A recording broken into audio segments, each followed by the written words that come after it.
Queen Nzinga Mbande, the monarch of the Mbunu people, was a resilient leader who fought against the Portuguese and their expanding slave trade in the Central Africa.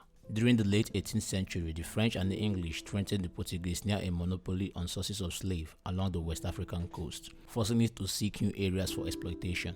By 1580, they had already established a trading relationship with Afonso in the nearby Congo Kingdom. They then turned to Angola, south of Congo. The Portuguese established a fort of settlement at Luanda in 1617, encroaching on Mbundu land. In 1622, they invited King Mbande to attend a peace conference there to end hostilities with Mbundu. Mbande sent his sister Nzinga to represent him in a meeting with Portuguese governor João Correia de Sousa. Nzinga was aware of her diplomatically awkward position.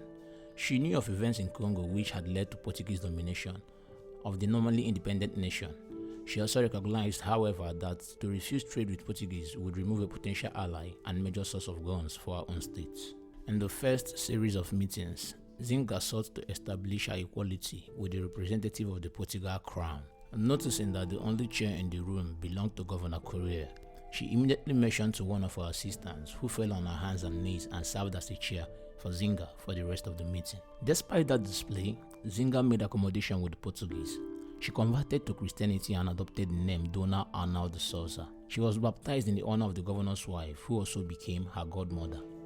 Shortly afterwards, Nzinga urged a reluctant Nzinga Mbande to order the conversion of his people to Christianity. In 1662, Nzinga became queen of the Mbundu when her brother committed suicide in the face of the rising Portuguese demand for slave trade concessions.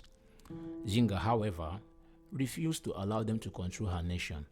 In 1627, after forming alliances with former rival states, she led her army against the Portuguese, initiating a 30-year war against them. She exploited European rivalry by forging an alliance with the Dutch, who had conquered Luanda in 1641. With their help, Nzinga defeated a Portuguese army in 1647. When the Dutch were in turn defeated by the Portuguese the following year and withdrew from Central Africa, Nzinga continued her struggle against the Portuguese. Now in her 60s, she still personally led troops to battle. She also orchestrated guerrilla attacks on the Portuguese, which would continue long after her death to inspire the ultimately successful 20th century army resistance against the Portuguese that resulted in the independent Angola in 1975.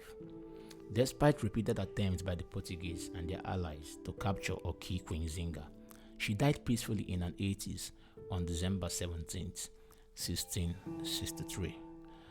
Alright, it's Flex Africa. Do well to subscribe, turn on the notification button, comment, and leave a like. Peace.